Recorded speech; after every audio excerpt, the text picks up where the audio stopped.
Bonjour mesdames et messieurs, bon réveil, bienvenue dans ce journal. Rendons-nous tout de suite au palais présidentiel où 5 nouveaux ambassadeurs accrédités en Côte d'Ivoire ont présenté hier lundi leur lettre de créance au président de la République Alassane Ouattara.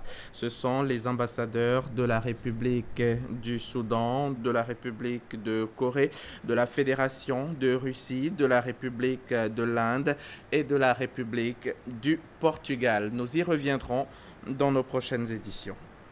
Cette année, ce sont plus de 6000 candidats qui prennent part aux examens nationaux islamiques organisés par les directions nationales de l'enseignement confessionnel islamique et le ministère de l'Éducation nationale. Ces candidats sont repartis dans 60 centres sur toute l'étendue du territoire national. Ils ont reçu la visite des responsables des directions nationales de l'enseignement confessionnel islamique et du ministère de l'Éducation nationale. On en parle avec Parga Sorokone. 4 948 candidats au CEPE, 1276 au BEPC et 248 au baccalauréat, soit un total de 6 472 candidats prennent part aux examens nationaux islamiques cette année. Repartis dans 60 centres sur toute l'étendue du territoire national, ces candidats ont reçu la visite des responsables des directions nationales de l'enseignement confessionnel islamique. Ça fait plusieurs années que nous organisons les examens de fin d'année. Cette année-là, nous sommes à 6000 candidats. Donc il faut dire merci à nos autorités.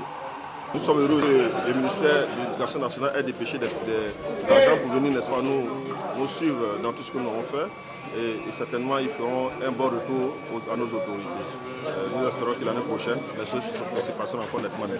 Nous assistons aujourd'hui à l'intégration progressive de l'ensemble des établissements au système classique.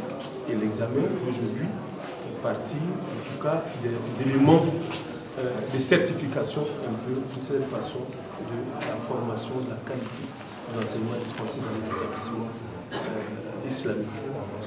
Les centres de composition des communes de Koumassi, d'Adjamé-Williamsville et d'Abobo ont été visités par les directions nationales de l'enseignement confessionnel islamique. Au cours de la tournée, les différents candidats ont été encouragés et soutenus par les responsables des directions. Rappelons que depuis 2011, les écoles confessionnelles islamiques ont été intégrées dans le système éducatif national. Henriette Konon-Bédier, présidente de l'ONG Servir, a accordé son haut patronage récemment un rendez-vous de célébration des femmes leaders à l'initiative de la Jeune Chambre internationale Abidjan Ivoire. Le rendez-vous dénommé Femmes Jessie, Femmes Leaders, qui était à la 5e édition, a mis en relief les femmes du monde des vivriers.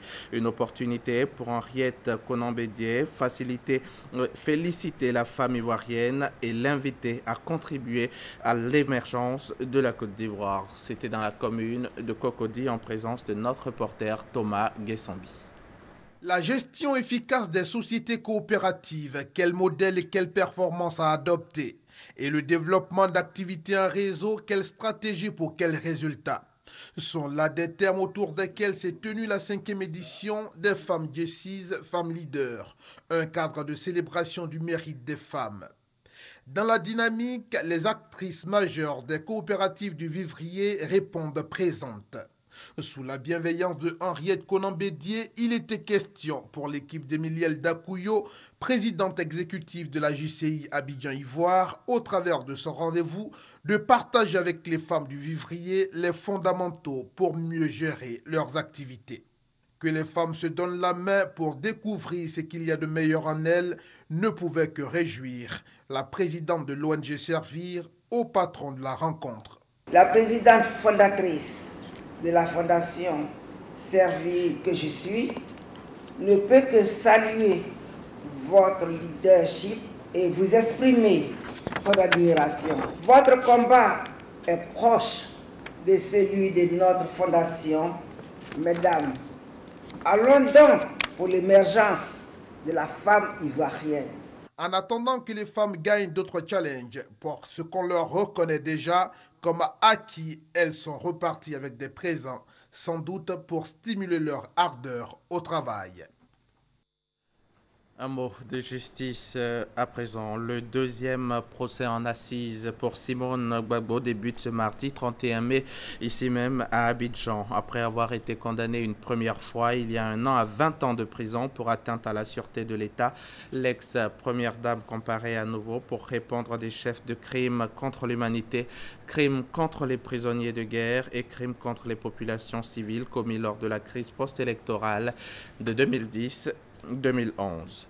À Dakar, Hissène Habré est désormais fixé sur son sort. 25 ans après sa chute, l'ancien président tchadien jugé par un tribunal spécial a été reconnu coupable de viol, mais également de crimes contre l'humanité et crimes de guerre. Ce lundi 30 mai, les chambres africaines extraordinaires l'ont condamné à la prison à perpétuité. 40 000 personnes auraient péri durant ces années d'exercice du pouvoir. 200 000 personnes auraient été torturées sous son régime. Hissène Habré, l'ancien président du Tchad de 1982 à 1990, vient d'être mis face à son destin.